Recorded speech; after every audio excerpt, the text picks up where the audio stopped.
Retire అయినటువంటి ఉద్యమ నాయకులు నాయకత్వం వహిస్తున్నటువంటి వాళ్లకు డెఫినెట్లీ ఈరోజు నేను కాంగ్రెస్ పార్టీ నాయకుడు కాదు, ప్రభుత్వ పక్షాన్ని ఆరోపణ చేస్తున్నా.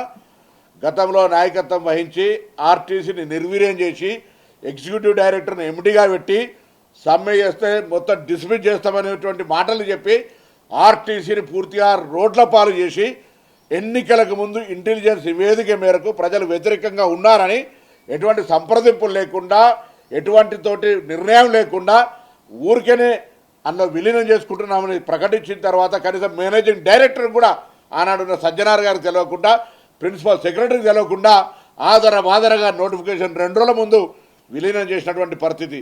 అవును, మేనిఫెస్టోలో పెట్టామన్నారు. ఇవాళ కూడా మేము పాజిటివ్గా ఉన్నాం, నెగటివ్ కాదు. ఇంపాక్ట్స్ చూస్తూ ఉన్నాం.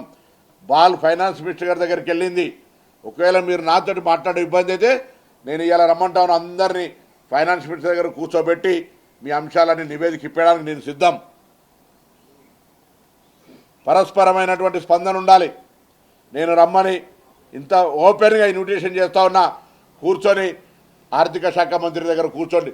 ప్రజలు కూడా అర్థం చేసుకోండి. ఏంది ఇలా మహిళలు ఉచితంగా ప్రయాణం చేస్తుంటే ఆ పార్టీకి నచ్చనంత మాత్రాన హరీష్ రావు గారు దానికి సంబంధించిన చంద్రశేఖర్ గారి మాటలు ప్రత్యక్షంగా మీరు అంతా చూసినారు. ఈ వ్యవస్థని అన్యాయమైనట్టుగా మాట్లాడే పరిస్థితి జరుగుతూ ఉంది. ఆర్టీసీ మీద కుట్ర జరుపుతూ ఉన్నారు. ప్రతి జాగాలో కూడా మీరు చూస్తూ ఉన్నారు. ఆర్టీసీ ఒకటే ప్రజలకు సంబంధించిన స్కీమ్ మీద చాలా బాగా కాంగ్రెస్ పార్టీకి పేరు వస్తుందని దీన్ని కూడా ఒక రాజకీయ వ్యూహంగా దీన్ని దెబ్బకొట్టే ప్రయత్నం చేస్తారు. ఇది ప్రజలు అర్థం చేసుకోవాలి, కార్మిక సంఘాలకు సంబంధించిన వాళ్ళు అర్థం చేసుకోవాలి.